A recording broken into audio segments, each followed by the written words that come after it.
warahmatullahi wabarakatuh. Perkenalkan, kami dari kelompok 5 akan membahas tentang akibat dari ketimpangan sosial. Perkenalkan, nama saya Ogia Pinasti. Perkenalkan, nama saya Purnama Ria. Dan saya Duskira Nadi. Dan saya Imade Dwi Widatnyana. Assalamualaikum warahmatullahi wabarakatuh. Membahas masalah ketimpangan sosial, kita harus terlebih dahulu melihat latar belakang ketimpangan. Nah, ada beberapa faktor ketimpangan sosial. Yang pertama, stratifikasi sosial, yaitu fenomena sosial yang ada di masyarakat. Yang kedua, sikap prejudis, yaitu keadaan yang cenderung subjektif. Nah, yang ketiga, diskriminasi atau ketimpangan dan ketidakadilan. Nah, dari masalah ketimpangan sosial muncullah akibat ketimpangan sosial, yaitu kriminalitas, melemahnya jiwa wirausaha, monopoli, kemiskinan, kemerosotan moral, serta pencemaran lingkungan alam. Nah, di video kali ini saya dan teman kelompok saya hanya akan membahas tentang kemiskinan, kemerosotan moral, serta pencemaran lingkungan alam. Karena kriminalitas, melemahnya jiwa wirausaha, dan monopoli telah dibahas oleh teman saya yang berada di kelompok 4. Kemiskinan. Secara umum, kemiskinan adalah keadaan seseorang atau sekelompok orang yang tidak dapat memenuhi hak-hak dasar untuk mempertahankan kehidupannya yang lebih layak.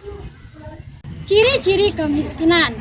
Nah, yang pertama itu angka kematian yang tinggi, kualitas kesehatan yang belum baik, masyarakat yang hidup di bawah garis kemiskinan, banyak yang tidak mendapatkan akses kesehatan yang memadai. Hal ini menjadi penyebab angka kematian yang tinggi. Yang kedua, tingkat kesehatan rendah.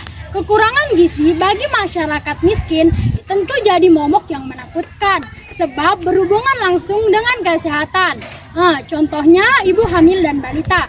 Jika mereka kekurangan makanan yang bergizi dan makanan yang sehat, kesehatan mereka itu akan sangat rentan. Yang ketiga, pendidikan rata-rata rendah. Biaya pendidikan yang cukup tinggi mengakibatkan masyarakat miskin tidak bisa menjaga dunia pendidikan.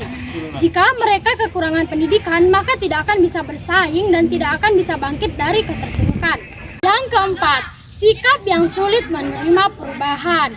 Nah, jadi mereka itu sulit menerima perubahan dikarenakan keadaan hidupnya yang sangat belum mampu untuk memenuhi dan menerima perubahan. Dan yang terakhir, mata pencarian rendah dan dengan penguasaan teknologi yang rendah. Nah, mata pencarian yang rendah berdampak pada masyarakat yang mengalami ketertinggalan dalam mendapatkan informasi, yang dimana semakin lama teknologi semakin berkembang pesat. Contohnya, sekarang orang paling mudah mendapatkan informasi dari HP. Nah, bagaimana jika masyarakat miskin yang tidak mampu membeli HP? Maka mereka tidak dapat menguasai teknologi dengan mendapatkan informasi.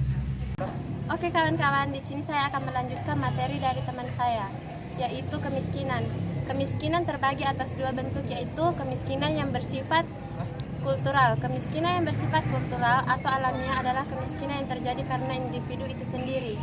Contohnya yaitu sikap malas dan kurangnya intelektual.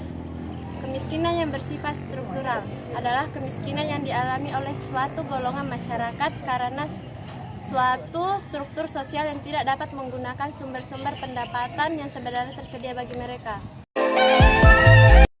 Fungsi ekonomi yaitu sebagai tempat penyedia pekerja untuk pekerjaan tertentu. Fungsi sosial yaitu munculnya altruisme atau kebaikan spontan dan perasaan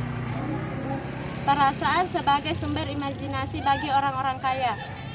Fungsi kultural yaitu munculnya kebijakan teknokrat dan memperkaya